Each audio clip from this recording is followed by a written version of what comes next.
So I don't know if any of you actually know my side yet, so don't disagree yet. It's pretty good. So I'm really curious about the. We should maybe close the. Maybe we should close the back door. I can get it. I assume they won't be deterred by it. Okay. So anyway, I'm really curious about the composition of the audience because Duluth is a mining area, and it's also, I know, generally more Democrat than Republican area, so you must have all kinds of views here. So I'm just going to do a quick word association game. Just get a really quick, not too scientific survey of you guys, just an idea. So all I need you to do, first two words that come to mind when you hear the term mining. You're first. Me? Yes. Coal? And people. Actually, let me switch it. Adjectives. Adjective. At least one adjective. Adjective. Dirty. That is an adjective. Yes. Yeah.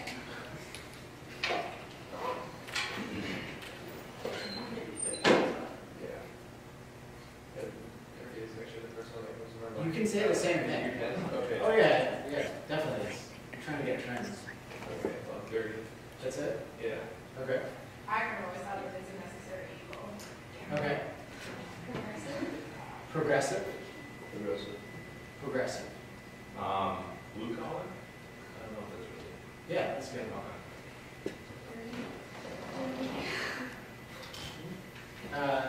In the glasses? Productive. Productive. Economically stimulating. Okay. Opportunistic. Interesting. I don't know, probably. I'm sorry, what did you say? Probably say. Unsafe, you said? Yeah. Okay. Controversial. Very good. Original. Yep. I just keep thinking of Skyrim. Oh, what? Skyrim. What's that? Probably one of the best video games today. That's gonna be a central thing in my talk. That's a real coincidence. Complex. Complex. All right, in the back. Good. Growth. Growth, that's good.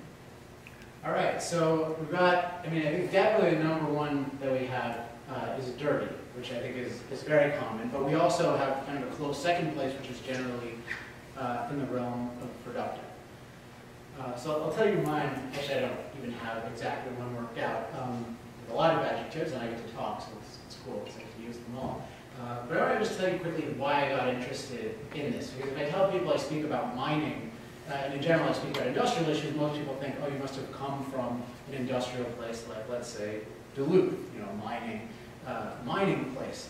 And I actually grew up in a place called Chevy Chase, Maryland, which is the farthest thing from a mining place that you could imagine. It's all, very little manual labor in the area. It's all inside the Beltway, like all politics or lawyers and doctors and those kinds of jobs. I didn't know what mining was. I didn't like it. I didn't dislike it. And of all things, I studied philosophy in school. But one thing I was clear about was I wanted to become a writer, and I wanted to write about business. I really liked business, and I really liked industry. And what happened is, the way I got interested in mining, I had a bunch of different stories that I would follow in the news, and eventually I got into oil, which is, mining in the broadest sense is extracting minerals from the earth. So oil drilling is a form of mining, and I started studying this. And what really struck me about it was, there was two parts. One was the energy that we get from oil is just super, super important. I never realized just how important it was in world politics and history and everything else. But the other thing that I just found just cool was the fact that we use oil physically in an astonishing number of products. So some of you may know this, some of you may not. But if you take most of what isn't most of the materials in this room. So any kind of coating of something is actually made from oil. Any plastic is made from oil. Your glasses are made from oil. If you have hair product, it's made from oil. The fertilizers that you use to grow your food, the pesticides, are made from oil. And the way it works is that the oil, which is the black stuff you saw when we had the Deepwater Horizon accident, that black glop, people are able to break it down into its smallest chemical constituents, and then they can basically engineer it into all sorts of materials. And so it just turns out that so many of the materials we take for granted, you know, the screen on your computer, your television, are made of oil. And then it occurred to me to ask a question that I thought I should have asked a long time ago, which is, well, what is everything else made of? Like, and it just struck me, the whole world that we live in is, all these amazing technologies are made possible by having all kinds of different materials that perform all kinds of different functions. And you know, part of a periodic table there, which is very convenient because, you know, a lot of those, those elements are all involved in all of our modern technologies. And for most of history, people had very few. They didn't have very versatile materials. They didn't have a wide variety of materials. And yet, it became clear that all the stuff around me was made of different things. And so where did it come from? And I always thought of mining as just some old-fashioned thing that we had progressed beyond. You know, once we hit, you know, the computer revolution, I didn't realize that every element of the computer came from mining. And not only did it come from mining, but the reason that I could afford a computer was because we had figured out a way to mine efficiently, because we could mine so many materials in such great quantities at such low prices that we could all have computers. We could all have all of these amazing things made out of all of these amazing materials. So anyway, I could get some kind of water or something like that. Actually, would you mind? No, yeah, yeah. Sorry. You have my purse. Do you have money? So I guess before I really started studying the issue, I would have used the term as an adjective, like old-fashioned. Like this is something, you know, I think about from the 1900s, but in fact, it's as progressive as it gets because all progress is essentially tied to the materials that we get from that, and those are all physically extracted from the ground.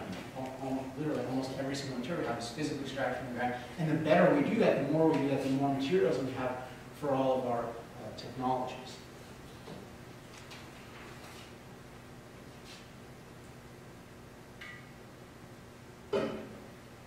And then sort of the next step was thinking about, okay, well, what do I hear about mining? I hear that it's old-fashioned, but the other thing I hear about it is it's dirty.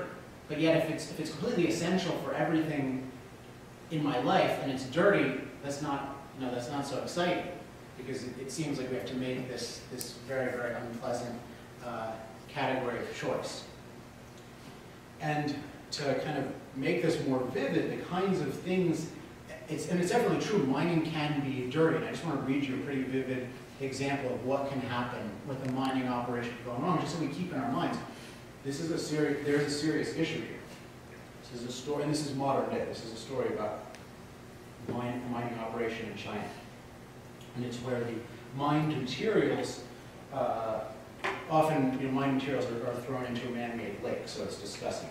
And the lake instantly assaults your senses. Stand on the black crust for just seconds, and your eyes water, and a powerful, acrid stench fills your lungs. For hours after our visit, this is the reporter speaking, my stomach lurched and my head throbbed. We were there for only 1 hour, but those who live in Mr. Yan's village at Dalahai and other villages around breathe in the same poison every day. And it's very vivid, but I'll skip ahead.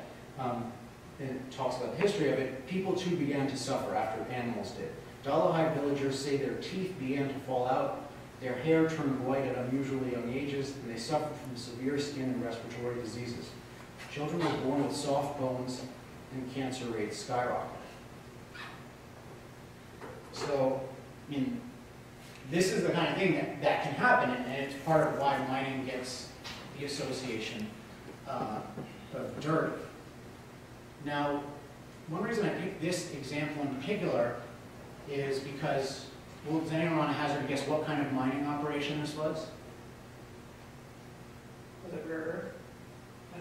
Yes, it was a rare earth, which means, in this context, it was metals and materials designed for windmills. So green energy, as it's so-called green energy. So we often have the idea of, well, green energy, we're getting our energy from the sun and wind, we don't have to mine the earth. In fact, it's one of the most potentially toxic forms of mining. But I'm not bringing this up to bash windmills. I'm bringing it up to just stress that the potential hazards of mining exist with any technology. So whatever technologies we're focused on, we need to be aware of those. And I would ask, is there anyone in here who, at least before I read that anecdote, would consider yourself a big supporter of wind power? Okay, so after hearing that, we'll just take you three in the front. What would you say? Would you say we should ban wind power on that basis, or it shouldn't be pursued because it's dirty? Like we thought it was clean, but now it's dirty?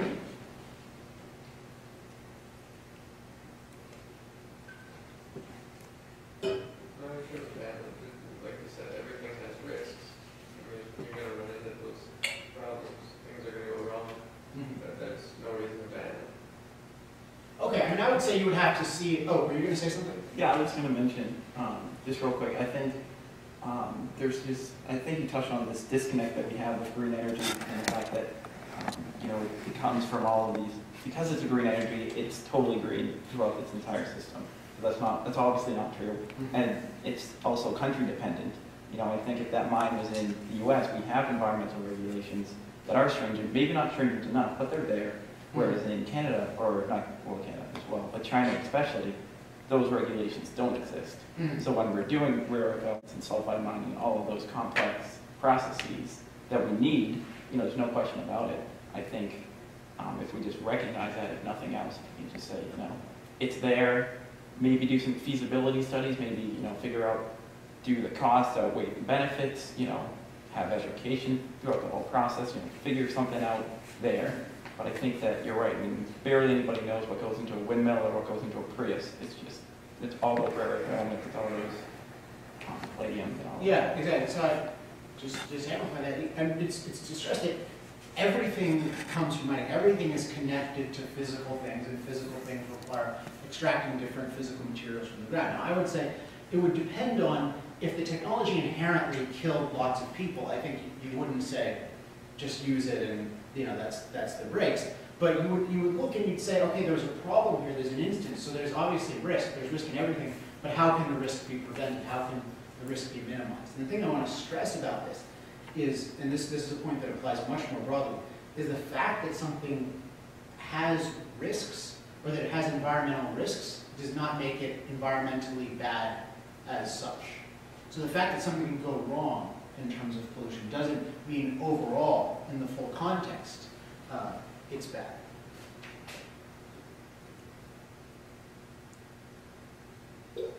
And I would say, I mean, this happens with, like, just to make it simpler, I mean, for instance, food. Like, you can get sick from food, but you can't say, well, food is a health risk as such, right, because you need it to live. You can get sick taking antibiotics, but you won't say, well, antibiotics are unhealthy, because you recognize the point that everything has risks. But you have to look at the full context. What is the benefit in the full context? And so when I was studying mining and looking at it from an environmental perspective, it was that all the people ever focused on were these negative cases, and they would define it as dirty, or they'd look at the waste and they define it as dirty. But what they didn't look at was all of the incredible environmental benefits. Now that might strike you as, well, what could possibly be the environmental benefits from mining? And that's, when we're in school, we're taught basically our relationship with our environment is pretty much negative. Like, what we do is we mess it up, and our goal should be to be green, to stop messing it up so much, to have less impact on it. But if we study history, and we study countries that impact their environment less, they actually have far, far worse environments than we do. So if you look at more primitive eras, what's their air quality? Well, they're sitting next to an open fire and breathing in smoke all day. That's much different than an advanced society with mining that's created all of these modern power plants that are pushed away very far from you, so you're not breathing in all that kind of smoke. What's your water quality? Well, we've got all of these materials and these plants that can filter the water and that can make it clean and that can irrigate and can deliver it to us safely.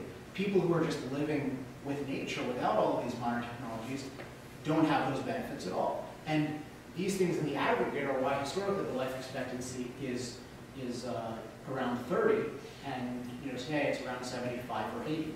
So I like to use the example of the hockey stick. Have you guys seen An Inconvenient Truth? Al Gore's movie.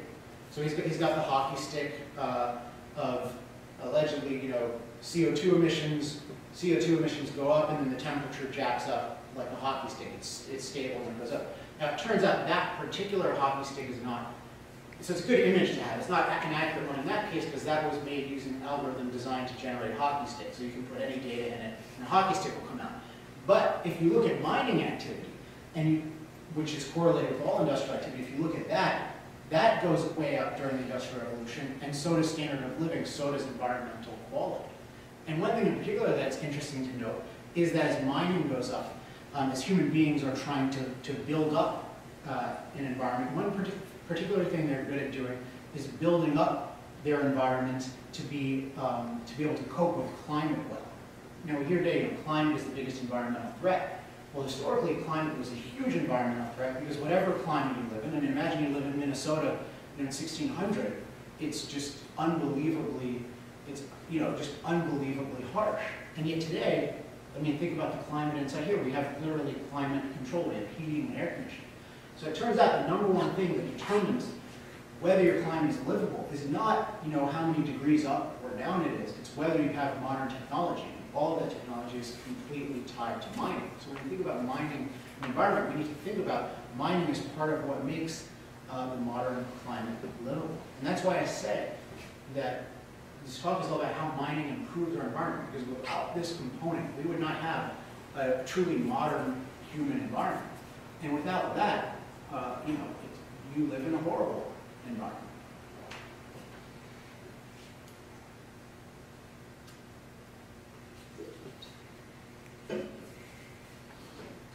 So if we look at kind of the world stage right now, there are lots and lots, in America I would say, there's lots of, as we progress technologically, a key part of it is going to be more and more mining. Around the world, that's even more true. There are people who need more energy, which comes from mining. So coal comes from mining, oil comes from mining, natural gas comes from a type of mining, nuclear power comes from uranium mining, hydroelectric power requires at least mining materials needed to make the dam, solar, wind, geothermal, all of those use enormous amounts of mining. So if we think about the future of our environment, if we want it to be better, that has to happen. There are 1.5 billion people in the world who don't even have electricity. That means there has to be coal mined, there has to be gas drilled for whatever necessary to produce cheap, plentiful, reliable energy over there, if those people are going to have a truly healthy environment. So I think the whole perspective on mining, of just looking at a mining operation and just looking at the dirt of it, and not looking at how much it's cleaning up and improving the world, is completely warped. And thus, in reality, what's happening is that by this view, by people believing that mining is dirty, and by opposing it, by putting a stop to it, they're actually making their environment far worse. So there's amazing positive potential with more mining and negative potential with less, with the proviso that it's under the right policy. And that's what I want to discuss before we take questions. Because as I mentioned, in China, for example, they've got really bad policy. And so you're taking something like mining, which is an instrument of benefiting life, and it's turning it into an instrument, at least in large part, of harming life. There's a question of how to do this. And I think actually this question was already answered 100 or 150 years ago by the original American policy toward mining and toward other industrial activity. And I think the modern policy is actually really bad. And the old policy wasn't perfect, and I don't think it was perfectly enforced, but I think it was way better. And the basic policy, it's so simple and yet so brilliant. And that is respect everyone's property rights. Have as much property private as possible and respect everyone's property rights. So if I own, let's say natural gas, which is something I know well. Let's say I have a piece of property, they know, people have surveyed it and found out that there's natural gas under, and so we can make some money doing it. So it's my property, I get to decide, okay, let's drill here. But at the same time, I have a neighbor. So if that operation contaminates that neighbor's property, then under property rights, it's not allowed. So my action is my freedom of action. I can do whatever I want creatively, but I can't act destructively toward the neighbor. And what needs to happen is the government needs to have that kind of clarity with everything. And unfortunately, historically, what it hasn't had a lot is clarity with things like groundwater and different water bodies, and sometimes with the air. So there are questions of how exactly do you define people's property, but the basic idea, you should be free to do what you want with your property, but you are not allowed to destroy other people's property. I think that is the ultimate principle. That's the basic principle that led this country to be an industrial superpower. But at the same time, it led this country to have dramatically improving environmental quality. Now again, it was not at all enforced perfectly, so there are many, many cases where we can look back and say, you allowed this person to spill oil here and you shouldn't have, or this person contaminated this person's lake, or this lake didn't have any property rights, so people just dumped stuff in it. For sure that happened. But the point is that wasn't the essence of it, and there's no necessity of that today. Unfortunately, the policy we have today is horrible. But it poses as environmentally good, but it's very bad, because what it amounts to is no one today really owns their property. I mean, anyone can basically be kicked off their property if the government decides, quote, the environment needs it. And it's got a if you own your own property, you get to decide the environmental issues with your property. So you get to decide, you protect your air quality, but also, let's say there's wildlife on your property that you want to preserve. You're allowed to do that, and you're allowed to get together with other people and make a wildlife preserve. But what you're not allowed to do is tell your neighbor next door who needs a natural gas thing to live or to send his kid to college, you're not allowed to tell him, you have to make this a wildlife preserve because I want the deer to run on your land. That's where it's bounded. But when the government has control of all this, it just arbitrarily says, oh, we decide you shouldn't be able to use your land for what we want, and we're going to make this huge area preserved, and it becomes completely arbitrary. And what happens is then nobody really has any rights, and everything takes forever. And I keep forgetting what the name of this project is. I know there's a local big project. Do you remember what it is? It begins with a P. Oh, yeah. There you go. Okay. Now, the thing I was noticing about it, I have not investigated this specifically, so I can't give you any specific thing. But what I noticed about it was just the fact that it was proposed, they started asking for environmental approvals in 2004, and it's 2012. And this is very typical of our system today, where things just take forever. So if something is really a threat, you should be able to establish that pretty quickly. In the past, I think they did a good job of doing that. But because today, the government's conception of environment doesn't just involve, is it a physical threat to you? It involves the government has an interest in preserving wildlife, and the government wants to preserve this species, and the government wants to preserve that species, which I think should be up to individuals and persuasion and their own property. But because it's not up to that, every industrial project, including mining project, has to go through like a gauntlet of approval. And if the government defines what's in, quote, the environment's interests, well, that just means that whatever special interests happen to run the government define it. And so you can work your whole life for something. You can have the most brilliant project ever, and some person who has no real stake in it or no real right to it can just say, well, you're not allowed to start a project. I get to shut down your project because I got in the ear of some bureaucrat, or because I can deliver the vote of the Sierra Club. So it's just so amazing how this can all be done away with one clear principle, and then just figuring out how to apply it. So I think private property protects your right to develop as much as you want, and so for us to be prosperous, it protects your right to preserve and enjoy natural beauty, where that's the priority, and it protects you from the pollution and interference of others. Both the interference of polluters and the interference of busybodies who think that everyone else's land belongs to them for their vision of how animals, should inhabit it, which I think is really immoral.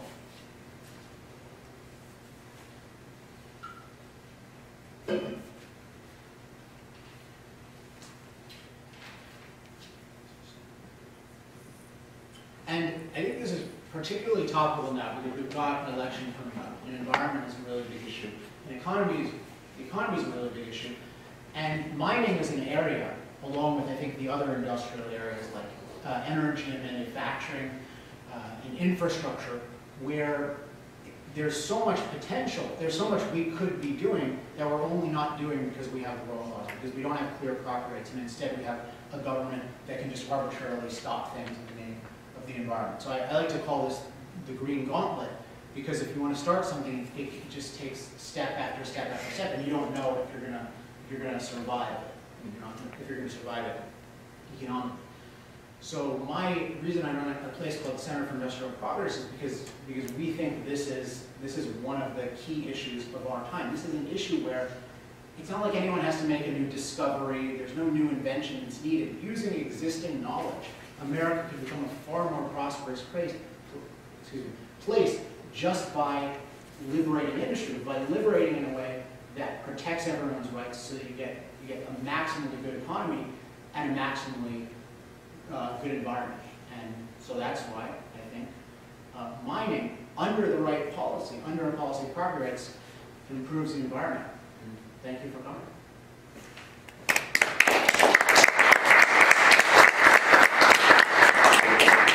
Also, I'm going to do some more propaganda here. I have a mailing list, which is really good, so you should sign up for it. It's about these issues, so you don't have to, but I'll be really offended if you don't. So can you pass this around? Does anyone have any questions? I hope so.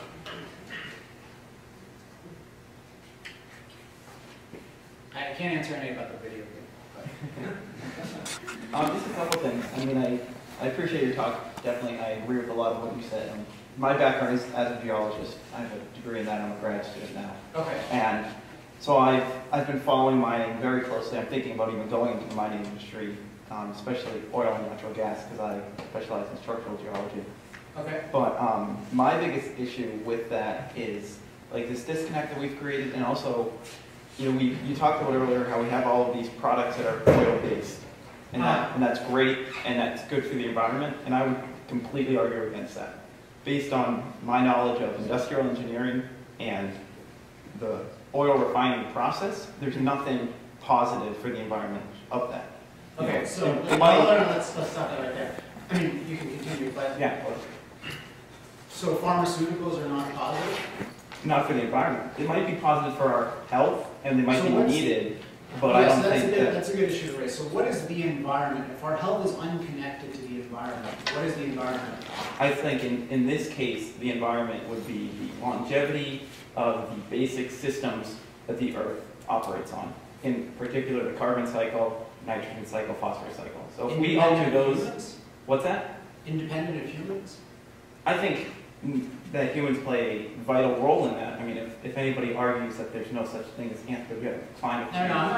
I'm saying, should we care about humans' well-being, and not to the humans' influence it, but should we care, if we're thinking about environment, should we care about the human environment, or should we care about other environments? I think we have to think about both. I mean, it's very complicated. I mean, I'm not going to say, oh, we shouldn't have pharmaceuticals, because clearly we shouldn't. We just need to understand what that entails. But we also have But to it say... entails people getting healthier. What else does it entail? It also entails a constant environment. I mean, I'm sure... For what? Carbon. Carbon is in the atmosphere that's linked to climate change. What is it? How is that a cost to who is it a cost to? Everyone. I would say that the idea of, like when you talked about earlier, the person by the fire and how that's worse air quality than somebody nowadays. Well, that might be true for those two people in that instance. But for the person who breathes the air from that power plant somewhere else, they're having a worse standard of living than that primitive person. So the idea that there is no backyard, we can't just ignore the environmental problems downstream. We can't just say, oh, well, they're going in the air, but it's far enough away, or yeah, it's uranium, it's okay. We don't really know what to do with it when we're done with it, you know, but it's okay because it's not carbon. You know, I mean, I think we really understand each of those and the broader impacts of it, you know, and to say that it doesn't affect us personally is just, I think, a little ignorant. Okay, so let's talk about some facts and in connection with ignorance. In terms of, if you want to look at the issue of environment, I take environment as, I don't take it as this is what it is. Environment is a relative concept. So it's always the environment of something. So when I talk about our environment, I mean the human environment. So I care whether a child lives or dies. That's what I'm talking about. I'm not talking, and I don't equate that with whether a bear lives or dies. Mhm. Now, it might care whether a bear lives or dies, but it's for some human enjoyment purpose. So if we look at these fuels that you're criticizing, particularly petroleum, these have been part of a massive increase in health that has more than doubled the human life expectancy. So if you're claiming that's ruined our environment, I think that we don't fully understand the implications of that. I think that I don't think you fully understand the implications, because if you give a double life expectancy, that seems to not over sway what you time at all. span? I think our life expectancy is Well, I'm actually talking going about down the right time now. span that has actually existed. So we have, in 200 years, we've doubled the human life expectancy. There's, in terms of climate. so Worldwide, let's or look just at, in well, in countries that have been free, which is so every country can be free, it's just a question of whether they are. And climate is interesting because I read an article which would be good to read, and it's called How Capitalism Makes Catastrophes Non-Catastrophic.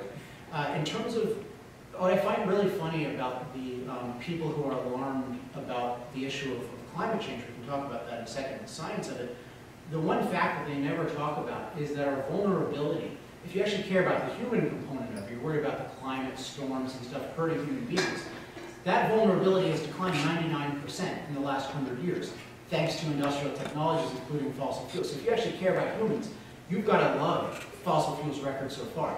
And if you're going to postulate that it's going to get negative, you should at least first say, oh, it's been amazing. And yet I've never heard from one environmentalist in my entire life, and I've met many of them in every context, debated them. Not one of them has ever said, you know what, I'm really grateful for what CO2 emissions have done for climate vulnerability. I'm really grateful that fossil fuels generate 85% of the world's energy, and I recognize that solar and wind have been subsidized for 40 years and proven radically inferior, and so I recognize that if there is a climate catastrophe, then it's a big problem, and we should, let's say, promote nuclear or something like that. I don't see any acknowledgement of the value of these. And what this points to is that there's some ideology animating it that has nothing to do with science. Because if you were scientific about it, you would look at what's the effect on human life. But it's not looked at what's the effect on human life. What's looked at is the climate in a way that's detached from human life. And this is the same reason why, for instance, if I were to ask you, most of you, if I were to take a survey of the greenhouse effect. So you get this all the time. This is how propaganda works. If I ask you the greenhouse effect.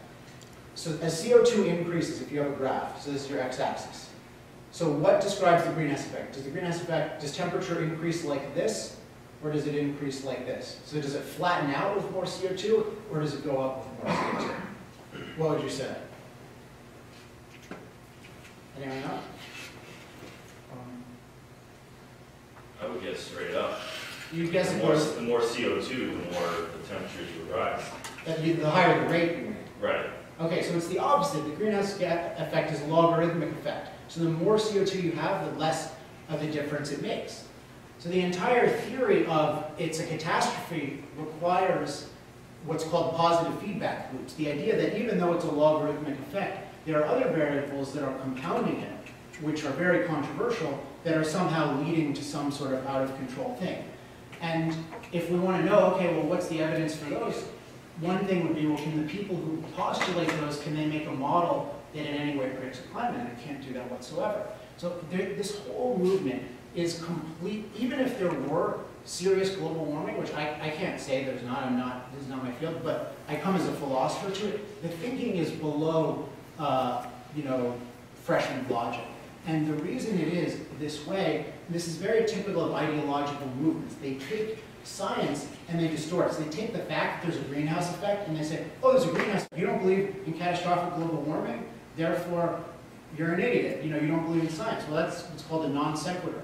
So so to say that it's bad for our environment is to completely defy all of the evidence, and to just cavalierly say it's obvious that it's bad is to participate in, I would say, an ideological, quasi-religious campaign. So, you can study all the rock formations you want, but you're still participating in a smear campaign against, ultimately, science and industry.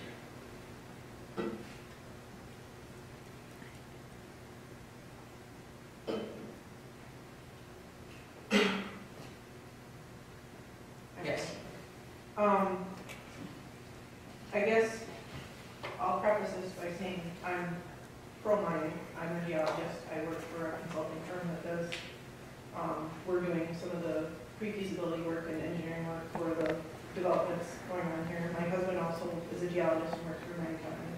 But that said, you know, your idea that individual property rights should be the way that we go, the way thinking should go. You know, there might be a couple of us in this room that remember, you know, the world before the Clean Water Act and before the Clean Air Act, before Superfund. You know, how would those laws have come about without the idea that, you know, the government can do something good and regulate, you know, something bigger than individual property rights? Well, I think I alluded to this, but let me stress it. There are different ways you can talk about how to allocate air rights. But at the very simplest level, if the government is going to say, I don't think it makes sense for air rights, but let's say just a body of water, like a body of water where in the past people were dumping, you know, toxic waste into it because there was no law. Then one clean way to do it would be for the government to say, okay, in effect, we own this lake, we're defining this as a standard. I'm not saying you should do that. I'm not saying, but it has to be some clear thing. That's, I'm trying to think of an example that, like, okay, so I'm from Southern California, where there's the issue of smog. So there's a real question of how to deal with smog in that area, because just the makeup of that area makes it prone to smog driving. But the way those laws were passed, where there were just national regulations passed on everyone, even though in most areas there wasn't a smog problem at all. And that's the kind of thing where it should be clear laws based on what's actually doing physical harm to people and their property, not arbitrary things. But again, I want to stress, it's not, I mean, part of the stuff we're working on and bringing on legal people ultimately to work out exactly what are some of the solutions. But what can happen, what cannot happen is today's thing, where the government has a mandate to just, quote, protect the environment as such, which again encompasses both safety things and things that have nothing to do with safety. So in my own fields of expertise, oil and gas, the whole ANWR situation, where the government just, you know, owns an enormous part of Alaska, I believe arbitrarily, and it says, well, we want it, if someone drilled for oil there, what would happen is that would change, it wouldn't kill the caribou, but because the caribou like the heat, they would walk near it, and so that would change the natural habits of the caribou, and some people believe that we should never change nature in any way, and those are the people who are running the show right now. See, I think that's completely corrupt. I think most of the land the government owns and designates as a park, I think should be returned to private individuals. One third of the land in this country is nationalized by the government, mostly it's done by Teddy Roosevelt. There's nothing in the Constitution justifying that whatsoever. This was to be a nation of people of private property. And if you're concerned about what about the beautiful places, well, I look at it the reverse. I think there are a lot of beautiful places we should be able to live that we're not. And instead, they're just siphoned off somewhere, and you never get to see them.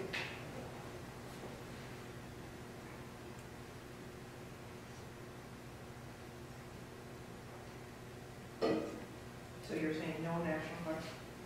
Job or whatever? There, I mean, you can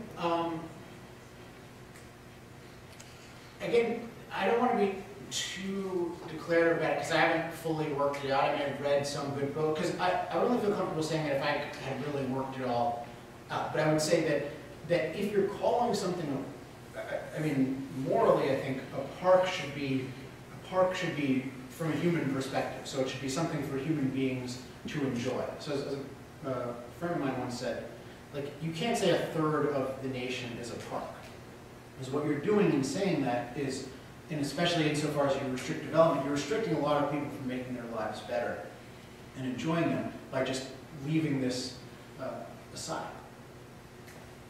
I don't really see that as a restriction, though. I think that's more of an enhancement. I mean, if you go to Yosemite Valley, I don't think there's anyone that will say, we need to put a factory here. I think everyone will say, this needs to stay exactly how it is, just like John Muir saw it 200 years ago. That being said, I mean, I think you're totally right. I mean, the BLM owns a lot of land that, you know, we could possibly use for industrializing, and there's definitely benefits in that regard. But I don't think we necessarily need to go straight to our parks. especially when we don't understand the full system. I mean, ANWR is really complicated, especially since it's in a permafrost environment. We don't know what would be the impact 100 years from now. We know that we could get it now, and we know that there's short-term gain, but we just don't know that.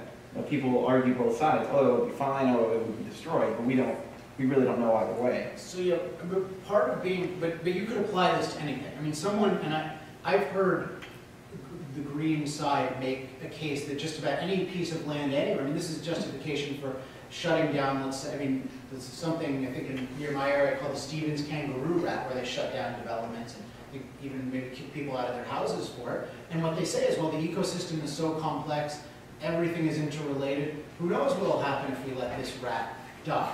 Now, I think that's complete pseudoscience. I don't think there's any evidence that people having private property leads to a worse standard of living. As I said, in connection with your claims about CO2, it leads to a much better standard of living. So if someone has some claim that drilling for oil in ANWR is going to somehow hurt my life, and they can prove it, then they should be able to prove it in a court of law. But otherwise, it's all pseudoscience, and it's all based on this idea that nature is this incredibly fragile thing, and that if we impact it too much, it's going to, the whole thing will collapse. It's like a chain, and you disrupt one link, and it all falls apart. But nature is a competitive system. That's why it's that's why so many of this, just about every species that's ever existed is extinct. It's constantly, it's kind of like a market. It's a bunch of people competing for their survival. They survive, life feeds on life. They're fighting each other, and human beings happen to be exceptional at living. That's why we're the best, and I think we should be proud of that. But it's not as if we should be afraid that because we're so successful, the system is going to collapse because we're structuring the system to be our environment to be ever better for our standard of living. So if one. It's fundamentally, it's not a system of harmony, it's a system of competition. And the focus should be on winning the competition. And if some other species goes extinct, there are other species that will compete for that place. So I think there's a real fundamental disagreement about how the world actually works. And I think one side has all the evidence on it, and the other side has a very woozy, has a lot of metaphors, like the food chain and stuff like this, where one link breaks again, everything collapses. But that's not how it happens. That's why we're doing well. Now, what we do know is that if we gut our abilities to produce wealth, if we restrict them, we know that kills us. So we know government control of individual liberty. I mean, the Soviet Union proves that. Nazi Germany proves that. We know how to do the things that destroy ourselves are prohibiting our liberty. But there's no evidence that unleashing our liberty has anything but good consequences. Yes? Are you suggesting a kind of archaic system? I'm not, is there limits to liberty? Do you feel like human beings are ultimately so good that we, I'm not fully understanding where you're drawing the line of liberty. Well, you only draw the line at liberty at other people's liberty. Oh. So it's just a matter of it's a principle, so it applies for everyone. So it's not just, whatever I want, if that comes at if I'm coercing someone else. But I mean, in practical, I was talking about it in relation to other, so if you talk about liberty in relation to other species, it's coercive in the sense of I'm choosing not to allow animals on my property. You're making a coercive decision. But with human beings, there's not, it's voluntary. I mean, the fundamental of liberty is with others is voluntary association. So it's we choose to, I handed out a sign-up sheet. I wasn't holding a gun to anyone's head. You choose to sign, you choose not to. When you're on a mailing list, you have unsubscribe, subscribe. That's like a model for all human interaction. So it's nothing more than that. You look like you had a follow-up. Oh, no. Okay. I didn't quite understand how you, I feel like limits to liberty are somewhat necessary in a functioning system, but. Liberty is your freedom of action. And the reason it's crucial is because, our whole means of surviving and being happy is figuring out what's going to be beneficial to us and then doing it. But because it's true of all of us, then the freedom of action is, you can't interfere with someone else's freedom of action. That's the limit on liberty. And the essence of how that happens is by using physical force. So so that's the core. Yes? So quick question, when you're talking about property rights, you alluded to the government, essentially their role is the ultimate arbiter between disputes among certain property holders, is that right? Yes. Okay, so the question is, so in sort of today's society, if we follow that, what type of, I'm assuming it would be the courts, but what type of law would that fall? Would that be administrative law? Would that be purely civil, criminal law, combination of all three? How would that sort of come into existence today? Well, I mean, do you have any case in mind, or work through a case? Well, I'm just talking about, like, you mentioned the fact that, okay, if I'm on my property, and I'm going to mine to get my kids in college, and something happens to my neighbor, would you say that would be purely civil law, or would you say that it would be administrative? Like, are you proposing? Well, no, because you could imagine in a criminal context, right? If you were criminally negligent and it killed someone's kid or something like that. But it's the same, that's why I was curious about an example. I don't see, there will be a lot of parallels to how it works today in terms of what constitutes a criminal act, what constitutes a civil. A lot of it will be civil. I imagine that the vast majority will be civil.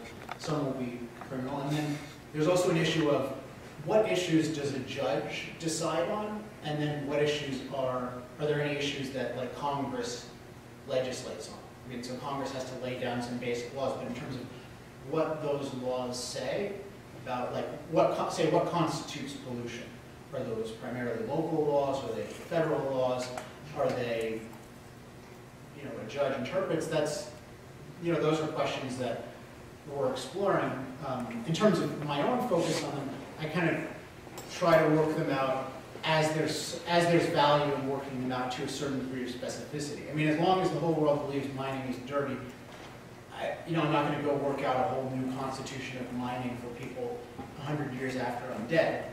But if I'm convinced that more people are coming around to the right side, then I would, I'd get the people together and work it out. You're suggesting keeping mostly the same sort of government structures intact?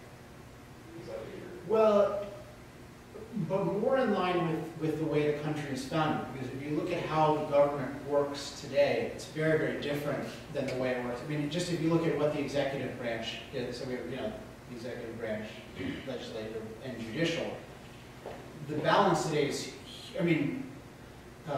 executive branch is just huge, huge authority in terms of regulatory agencies. So Congress will say something very vague, like, we want clean water or something like that. And then the regulatory agency has almost unlimited power to enforce that. And so now one thing that's wrong with that is I don't think they think of it in terms of individual rights and property rights in the first place. The second thing is it's completely unaccountable. So insofar as you're voting, it needs to be the voters know what the law is actually going to be. If you're passing a law and it basically means I'm going to give power to someone and he can do anything he wants, that's not a real law anymore. In terms of, if you can just say, we want an agency that's generally in charge of clean water, of course it's more specific than that, has a lot of detail, but it's too arbitrary because you don't know, it's not a real law anymore. It's not a clear, you can do this, you can't do that. It's, you can act if some future guy says you can. So I'd say the whole structure of what's called the administrative state, the executive state today, is not really constitutional. It isn't constitutional. And therefore I would scrap that and then replace it with a lot of other stuff. But what that other stuff exactly would look like, there's a lot to talk about there. And I'm not a legal scholar, but I know the Constitution well enough to know that what we have right now is not okay. And it causes all kinds of problems the founding fathers warned about. Anyone from this area?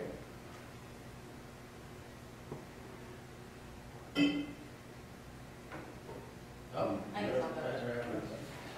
I guess in your idealized poverty, individual owning, it would have to fall under, if you were to sue your neighbor for negligence, like murder and negligence, it would still fall under a civil case.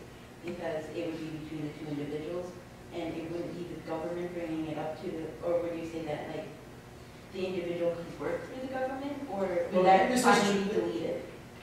Like, Did everyone hear that question? I mean, this just has to do, I mean, it's kind of a legal, it's just an issue of what's the difference between a criminal case and a civil case, but there's a general phenomenon. I'm saying, like. Oh, no, I know, you know the difference. I'm saying, would it, like, at that point, like, the individual, like, let's say the government couldn't sue you for doing something on your property at that point? Is that what, in like, the But if you're ideal doing something world? that's, I mean, often what happens is, there will be some, with a criminal case, there can kind of be two avenues. It can be the government kind of discovers it by itself, or the government discovers it through some kind of informant. The informant can be the victim, or the informant can be someone else. So if it rose to a criminal level, it could be, if someone is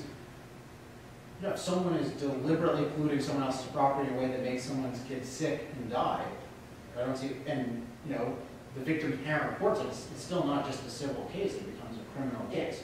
So yeah, the government has to determine it. Whoever is the original informant, whether it's the government or someone else, it doesn't really change, I think, the ultimate status.